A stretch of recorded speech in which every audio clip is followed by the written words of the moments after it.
알고 봤더니 우리 옆집 사는 사람이야. 근데 이 사람이 성범죄자였어. 마지막 멘트가 하나 있어요. 뭐냐면은,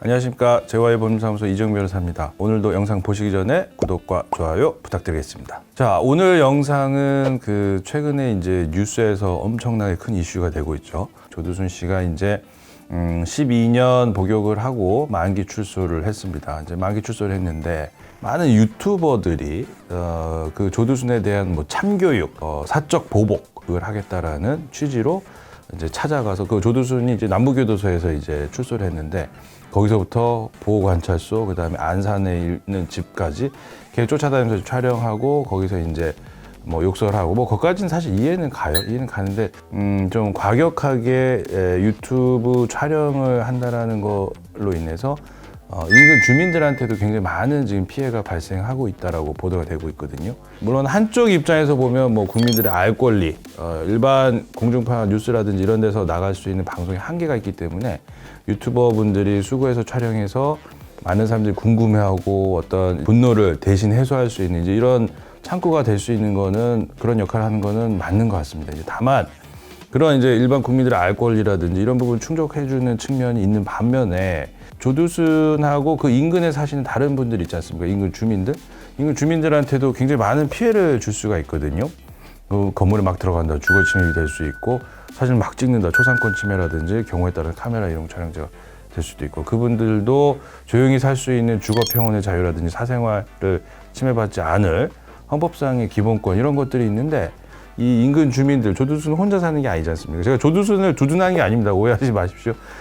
그 인근에 있는 다른 분들 같은 경우에 너무나 많은 지금 피해를 볼 수가 있어서 이제 그 부분이 서로 이제 기본권이 충돌하는 부분이라고 보시면 돼요. 그래서 그걸 잘 이제 적절하게 조화를 하는 게 굉장히 중요한데 그 관용차에 올라타서 막 발로 밟고 문을 발로 차고 이제 이런 부분들 관련해서 지금 수사기관에서는 공무집행방해권으로 입건하겠다.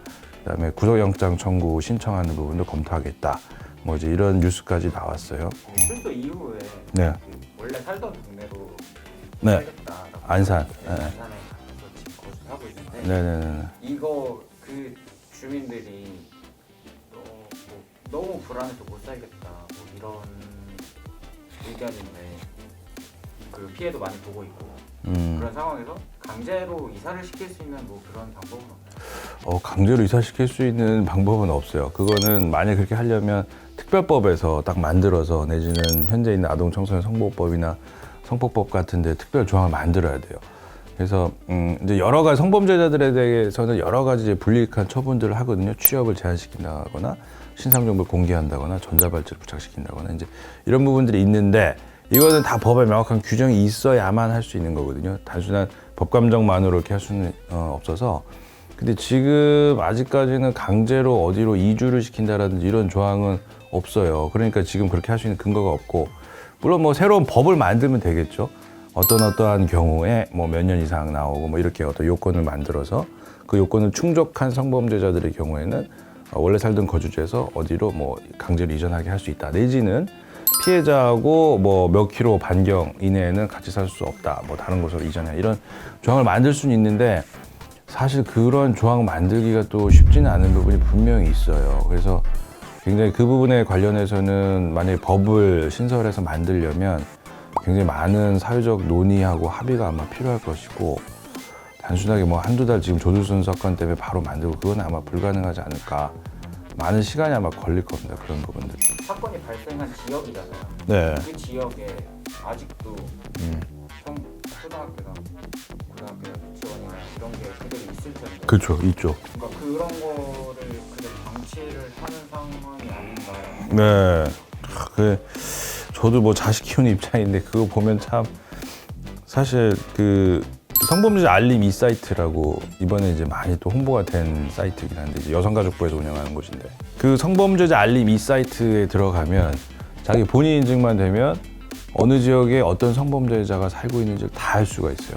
그러면 내가 살고 있는 동네, 예를 들어 송파구에 산다. 송파구에 딱 가면 아예 지도로 나와요. 지도 딱 클릭하면 송파구에 있는 성범죄자들 쭉 다 나옵니다. 어디 사는지 건물 번호까지 다 나와요. 그러니까 알고 봤더니 우리 옆집 사는 사람이야. 근데 이 사람이 성범죄자였어. 거기 이제 내용도 다 나와요. 전과가 뭐가 있고 어떤 성범죄를 저질렀는지 다 나옵니다. 그래서 사진도 얼굴 사진 이렇게 나오고 이렇게 나오고 전신 사진 나오고 이렇게 다 나와요. 그래서 이제 그런 걸 보면서 이제 알 수가 있는데, 예를 들어서 뭐 그 성범죄자가 지금 살고 있는 바로 옆에 초등학교가 있고 유치원이 있고 뭐 여고가 있고 이거 뭐 엄청 불안하죠. 저 같아도 불안할 것 같거든요. 저도 이제 딸이 있다 보니까 만약에 우리 딸 학교 옆에 그런 이제 성범죄자가 살고 있는 게 확인이 되면 얼마나 불안하겠어요. 근데 그러다 보니까 이제 어떤 사안마다 좀 틀리긴 한데 좀 성범죄자의 재범 위험성이 높다라든지 이런 부분들로 판단이 되면 법무부에서 보호관찰 같은 게 따로 붙거든요. 그게 뭐냐면 지금 조두순한테도 붙었는데 뭐 몇 시부터 몇 시까지는 외출 금지라든지 뭐 몇 시부터 몇 시까지는 꼭 집에 있어야 돼, 이런 거 다 이제 관리 감독을 하도록 돼 있어요. 근데 이제 제도는 그런데 과연 그게 이제 잘 지켜지겠느냐. 왜냐면 가끔 뉴스 보면 나오잖아요. 전자발찌 끊고 도망갔다. 가장 좋은 방법은 제 개인적인 생각이긴 한데 더 세게 처벌을 해서, 사실 뭐 저희도 성범죄자들 변론을 하긴 하지만 그거는 이제 사안의 경중을 보고 이제 판단을 합니다. 뭐 진작에 반성하는지 여부를 보고 이제 변론 여부를 저희도 결정을 하는데, 근데 어떻게 보면 진짜 그동안은 너무 처벌 수위가 낮은 부분이 있다 보니까 사람들이 이제 좀 쉽게 생각하는 거죠. 특히 나쁜 사람들 같은 경우에. 자, 그래서 오늘은 그 조두순 씨 출소 이후의 상황에 대한 부분을 법률적인 측면에서 조금 한번 살펴봤습니다. 국민들의 알 권리 굉장히 중요하고요. 그 다음에 그 범죄자가 살고 있는 인근 주민들의 주거 평온의 자유라든지 사생활을 침해받지 않을 그런 자유 역시 무시돼서는 안 되고 간과돼서는 안 되는 중요한 기본권입니다. 그리고 또 한 가지 아까 말씀드렸던 성범죄자 알림 이사이트, 내가 살고 있는 지역에 어떤 성범죄자가 살고 있는지 확인하고 싶으시면 여성가족부에 있는 그 성범죄자 알림 이사이트에 들어가시면 내가 살고 있는 지역 인근에 어떤 성범죄자가 살고 있고 그 사람이 어떻게 생겼는지 어떤 죄를 저질렀는지 다 알 수 있습니다. 그래서 마지막 멘트가 하나 있어요. 뭐냐면은 그거 이제 학부형분들께서 공유하시는 분들이 있거든요. 근데 그거 뭐 예를 들어 물론 캡처하는 기능은 없어요. 캡처하는 기능은 없지만 그 정보를 야, 우리 동네 이거 살고 있대 해가지고 누구한테 뭐 전송을 한다든지 찍어가지고 이렇게 되면 별도로 형사처벌 받습니다. 그래서 말씀하시는 건 상관없지만 어떤 정보통신망을 통해서 그걸 전송하거나 이렇게 되면 5년 이하 징역 또는 5천만 원 이하 벌금 이렇게 형사처벌 될 수 있어요. 그래서 상당히 조심하셔야 되고 말씀을 하시는 건 상관이 없어요. 야, 여기 어디 누가 살고 있대 이런 건 상관이 없는데 그 영상을 찍어가지고 보낸다거나 이랬을 때는 별도로 형사처벌 받으니까 그 점은 유의하셔야 됩니다. 네, 오늘 얘기는 여기까지입니다. 감사합니다.